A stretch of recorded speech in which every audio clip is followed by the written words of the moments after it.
പരിശുദ്ധമായ ഖുർആനിലെ തൗബ സൂറത്തിലൂടെ അല്ലാഹു സുബ്ഹാനഹു വ തആല പറയുന്നു, അല്ലാഹുവിന്റെ മാർഗത്തിൽ ചിലവഴിക്കാതെ സ്വർണവും വെള്ളിയും സൂക്ഷിക്കുന്നവർക്ക് വേദനാജനകമായ ശിക്ഷയുണ്ടാകുമെന്ന് തങ്ങൾ അറിയിക്കുക. അവരുടെ സമ്പാദ്യത്തിന്റെ മേലിൽ കിടത്തി അവരുടെ പാർശ്വങ്ങളും പിരടിയും നെറ്റിയുടെ ഭാഗങ്ങളുമെല്ലാം ചൂടാക്കപ്പെടുന്ന ദിനം അവരോട് ഭയപ്പെടുത്തും വിധം പറയപ്പെടും, ഇതൊക്കെ നിങ്ങൾക്ക് സമ്പാദിച്ചു വെച്ചതായിരുന്നു. നബി സല്ലല്ലാഹു അലൈഹി വസല്ലം പറഞ്ഞു, ഒരു വ്യക്തിക്ക് അല്ലാഹു സമ്പത്ത് നൽകി, അവൻ അതിന്റെ അർഹതപ്പെട്ട സക്കാത്ത് നൽകിയതുമില്ല എങ്കിൽ അന്ത്യനാളിൽ അവന്റെ സമ്പത്ത് കണ്ണുകൾക്ക് മീതെ 2 കറുത്ത പുള്ളികൾ ഉള്ള അതിഭീകര സർപ്പാകാരം പൂണ്ട് പ്രത്യക്ഷപ്പെടുന്നതാണ്. അത് ഈ മനുഷ്യന്റെ കഴുത്തിൽ മാലയായി ചുറ്റിപ്പിടിച്ച്, ഞാൻ നിന്റെ സമ്പത്താണ്, നിന്റെ സൂക്ഷിപ്പുനിധിയാണ് എന്ന് പറഞ്ഞുകൊണ്ടിരിക്കുമത്രേ.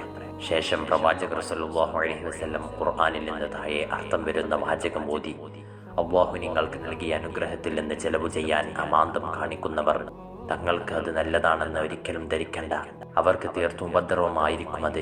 മാത്രമല്ല, തങ്ങൾ ലൂബ്ധത കാണിച്ചു കൂമ്പാരമാക്കിയത് പരലോകത്ത് മാലയായി അണിയിക്കപ്പെടുന്നതുമാണ്. നബി സല്ലല്ലാഹു അലൈഹി വസല്ലം പറഞ്ഞു, ആടോ പശുവോ ഒട്ടകമോ ഉണ്ടായിരിക്കെ അവയുടെ നിർബന്ധദാനം നൽകാതിരുന്നാൽ ആ ജീവികളെ ഭീകരരൂപത്തിൽ തടിച്ചു കൊഴുത്തവയായി ഹാജരാക്കപ്പെടും.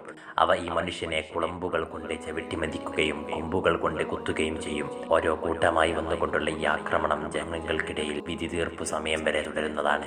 അബൂ ഹുറൈറ റളിയല്ലാഹു അൻഹു പറഞ്ഞു, നബി സല്ലല്ലാഹു അലൈഹി വസല്ലം പറഞ്ഞിരിക്കുന്നു, സ്വർണം വെള്ളി എന്നിവയിൽ അർഹതപ്പെട്ട വിഹിതം സകാത്ത് നൽകിയിട്ടില്ലെങ്കിൽ പാരത്രിക ലോകത്ത് ആ വസ്തുക്കളെ തീപ്പലകകളാക്കി മാറ്റപ്പെടും.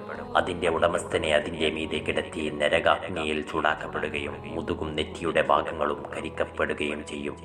ഒരു ദിവസത്തിന് 50,000 വർഷത്തെ ദൈർഘ്യമുള്ള മഹ്ശറയിൽ അടിമകൾക്കുള്ള സ്വർഗനരകം നിർണയിക്കപ്പെടുന്ന സമയം വരെ ഈ ശിക്ഷ ആവർത്തിച്ചുകൊണ്ടിരിക്കും. റബ്ബ് സുബ്ഹാനഹു വ തആല നമ്മുടെ മനസ്സ് നന്നാക്കാൻ തൗഫീഖ് നൽകട്ടെ. ആമീൻ.